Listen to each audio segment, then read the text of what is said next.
Hello বন্ধুরা, তোমাদেরকে আমার নতুন নিউ ব্লগে তোমাদেরকে অনেক অনেক স্বাগত জানাই। তো দেখো, এটা হচ্ছে ষষ্ঠী বর্তল যাচ্ছিলাম, তখন ভিডিও করেছিলাম, তখনকার ভিডিও হচ্ছে। সবাই অনেক এনজয় করছে, এটা বিয়ের দিনের ভিডিও।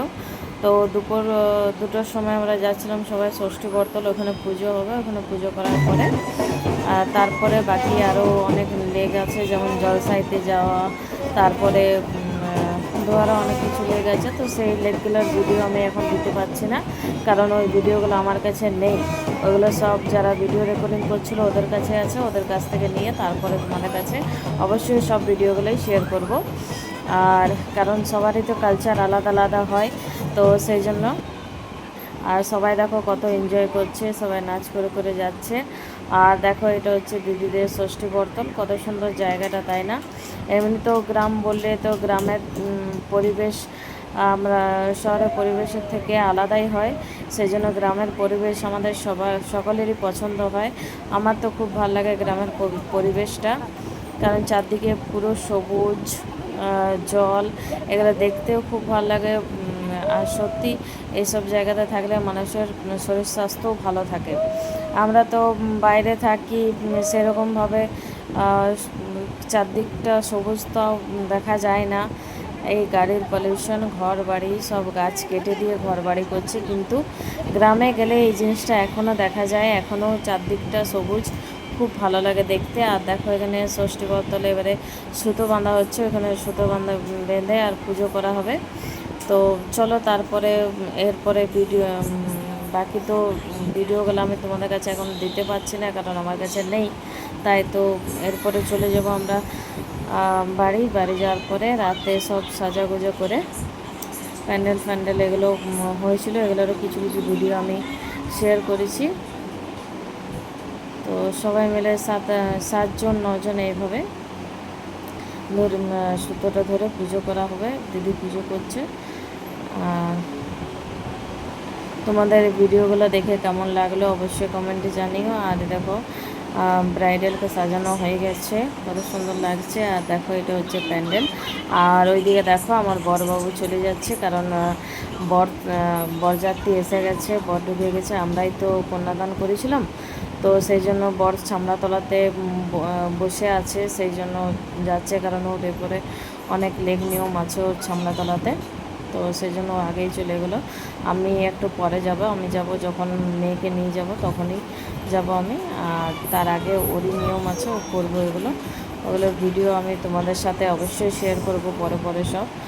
তারপরে দেখো, এদিকে প্যান্ডেলটা যেখানে মেয়েকে বসানো হয়েছিল ওইখানটা সাজানো হয়েছে, স্টেজটা তো খুব সুন্দর সাজানো হয়েছিল। আর এদিকে দেখো, এরপরে মালা বদল হবে, মালা বদল হওয়ার পরে বিয়ের লেগ নিয়মগুলো শুরু হবে। আর আমাদের সিঁদুরদান তো সকালে হয়, তো সেই জন্য সিঁদুরদানটা সকালে হবে, ওইটার ভিডিওটা আমি পরে দেবো। এখন মালা বদলের ভিডিওটা তোমরা পুরোটা দেখো। তো আর এখানে মালা বদলে আমাদের জামাইবাবুকে নিয়ে আসতে হয় মেয়েকে। তো যেহেতু এমনিতে পিঁড়িতে বসে পড়ে নিয়ে আসা হয়, কিন্তু যেহেতু একটা জামাইবাবু ছিল বলে পিঁড়িতে তো আর আনা যাবে না, সেই জন্য এমনি করা হচ্ছে। কি করবে, কোনো কোনো জায়গাতে কিছু কিছু নিয়মগুলো একটু আলাদা করতেই হয়, কিছু করার নেই। আর দুজনকে দেখতে কত সুন্দর লাগছে, আর দুজনকে কত সুন্দর মানিয়েছে বলো, খুব সুন্দর মানিয়েছে, খুব ভালো লাগছে। যাই হোক, বিয়েটা খুব ভালোভাবে বেরোলো, ভালো আনন্দ এনজয়মেন্ট করেছে সবাই, খুব ভালো লাগলো। আর এরপরে মালা বদলের নিয়মগুলো শুরু হবে। এখানে দেখো, চন্দনের ফোঁটা দেওয়া হচ্ছে, দুজনকে চন্দনের টিপ পরানো হবে। আর তারপরে মালা বদলের নিয়মগুলো শুরু হবে। কি আবার হ্যাঁ, তোমাদের কার কেমন নিয়ম হয় অবশ্যই কমেন্টে জানিও। আমাদের কী কী নিয়ম হয় সেগুলো তো সব তোমাদের সাথে শেয়ার করলাম, বাকি নিয়মগুলো সব শেয়ার করব। আর অবশ্য পুরো ভিডিওটা দেখো, তারপরে বলবে তোমাদের ভিডিওটা কেমন লাগলো। আর এটা দেখো, 3বার করে মালাগুলো চেঞ্জ হয়। প্রথমে আকন্ত ফুলের ফুলের মালাটা 3বার পরানো হয় একে অপরকে, তারপরে রজনীগন্ধা ফুলের মালাটা পরানো হবে। তো এতে এখন তো ফুলের মালাটা এখন তো ফুলের মালা ছেলের গলাতে ছিল না, সেই জন্য মেয়ের গলার মালাটাই 3বার পরানো হলো। ওরা আসলে ভুলে গেছিলো, আসলে অনেক দূর থেকে এসছে তো ওইটা ওদের মনে ছিল না, সেই জন্য মেয়ের পরিশুলে যেটা সেটা এখন তো ফুলের মালাটাই ওদের 3বার করে চেঞ্জ করা হয়েছে।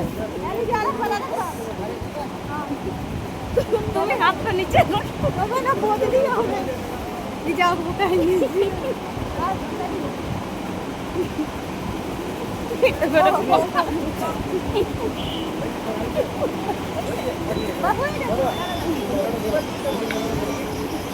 ওকে বন্ধুরা, চলো এখানে ভিডিওটা আমি শেষ করলাম, বাকি ভিডিওটা পরে দেবো। আর তোমাদের কেমন লাগলো আমাদের ভাগ্নিকে আর ভাগ্নির জামাইকে সেটাও কমেন্টে জানিও। চলো, বাই বাই বন্ধুরা, সবাই ভালো থেকো, সুস্থ থেকো।